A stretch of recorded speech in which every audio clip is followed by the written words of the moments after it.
What's up, guys? Welcome to the review and theory crafting video for Episode 3, Season 7, Game of Thrones. The episode opens to Tyrion and Jon Snow meeting for the first time in a very long time. Both parties traversing challenges that have since shaped them into powerful people. Many love these characters individually and don't want to see them as enemies. They discuss subtle details such as Tyrion and Davos both being at the Battle of the Blackwater. Then Tyrion telling Jon he did not harm Sansa when they were married, even to send his regards in some sense. Then as the conversation continues, Jon makes the statement that he is not a Stark. Then one of the dragons soar overhead screeching, making a tiny reference to the fact that he's right. But I'm not a Stark. Jon isn't a Stark, nor a Snow. He's a Targaryen. Well, a theory exists claiming that 3 dragons will have 3 human riders, Daenerys and Jon Snow being 2 of them. So when the dragon soars on this cue, kind of saying hello, long-lost Targaryen, it gives fuel to the theory that Jon Snow will in fact join forces at some point and be a dragon rider once he understands his true lineage. Then we find Varys speaking to the Red Woman atop cliffs far from where Jon and Davos arrive. If you recall, they stated that if they ever saw her again, they would execute her. So in this discussion, Varys wonders why she would pursue so heavily for Jon coming and then hide once he arrives, not knowing their previous encounter. She states she united ice and fire, which is an awesome line, but then the conversation turns to this. Lady. I have to die in this strange country. Just like you.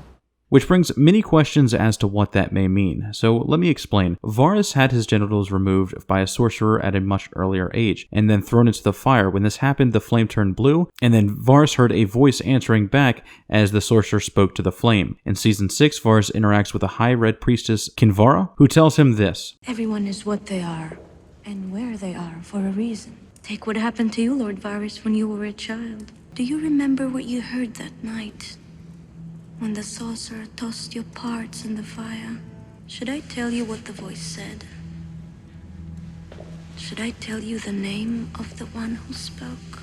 Meaning the worshippers of the Lord of Light know of his misfortune for whatever reason, and it stands to be said that the Red Woman here is currently aware of the event as well, that the Lord of Light has revealed how he will die. Many believe that her death in the statement goes back to Season 3, as well as when she looks into Arya's eyes and has a vision. She states that they will see each other again. After this point, Arya places the Red Witch on the kill list as she took Gendry away. Many believe that she knows of her own death as well, and that it will be at the hand of Arya. Just as I spoke of Jon and Tyrion's long-awaited fan connection, more so, Jon Daenerys has been hyped for years. With the Onion Knight giving the greatest introduction in Thrones history, the scene begins tense. This is Jon Snow. He's king in the north. And sadly, it ends tense.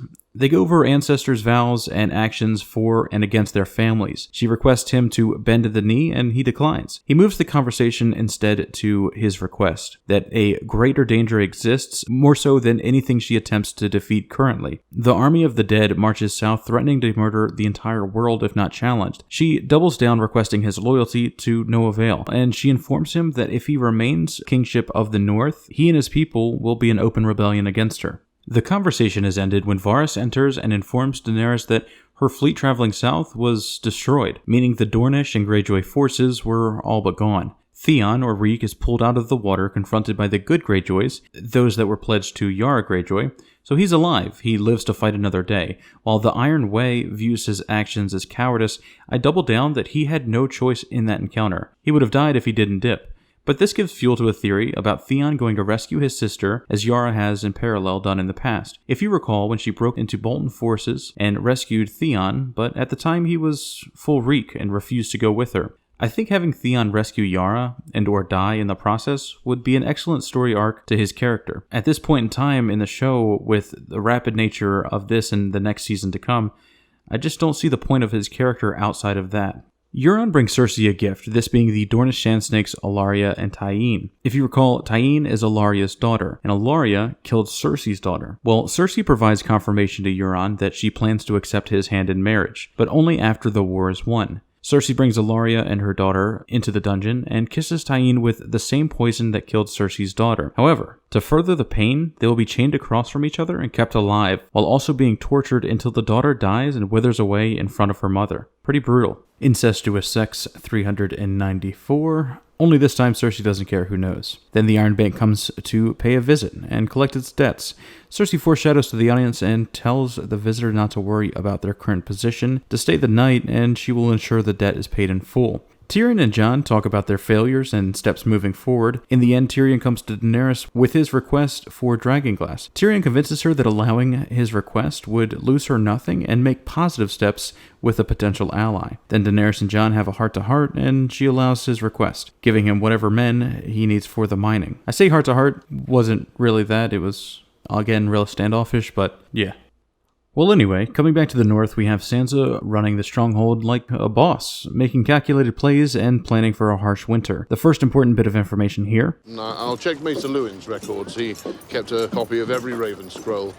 Littlefinger appears to be taken back or intrigued by this. Maybe this will become information he can use, or it was something that he sent and he fears will come to light and bring his plan harm. Overall, I think the plot development for his character is needed. At this point, I'm not sure of his story arc and how to make him relevant again. He honestly did save the Bastard Bowl, but no one really cares. I think you could make a decent argument that he will offer to betray Sansa in some kind of way, maybe to get in the good graces of Cersei. I don't know. I think he will either die soon as his plotline is thinning and it doesn't appear to be going anywhere, or he will make a deal with Cersei, screw over Sansa in a big way to get in her good graces. It doesn't align to his weird love for Sansa, but I just need something to make his character interesting again. So hopefully whatever this is forwards his plot.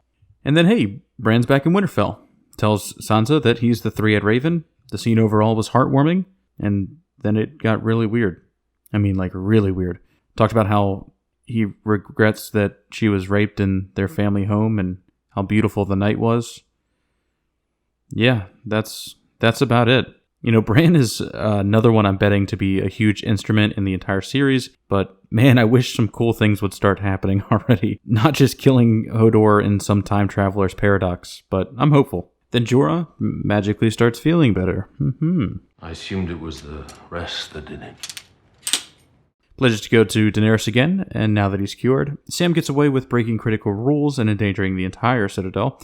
Very nice. His reward was a mountain of triage work rewriting old text. Many believe the Maester has secretly hidden material in this old pile. Personally, I believe that this was a good way to wrap up the storyline at the Citadel, for now. Like, Jorah is saved, he's going home. The only further drama I can imagine is that maybe Sam's father is marching down to get him. I say this because he was sent there for information about the White Walkers. Jon Snow now knows of the dragonglass. I don't know what further information he's going to find. Then we come to the Battle of Casterly Rock, a scene I hated to love. Having Tyrion dictate the entire thing was a great touch. Who wouldn't want that? But as much as I enjoyed it, it was far too short.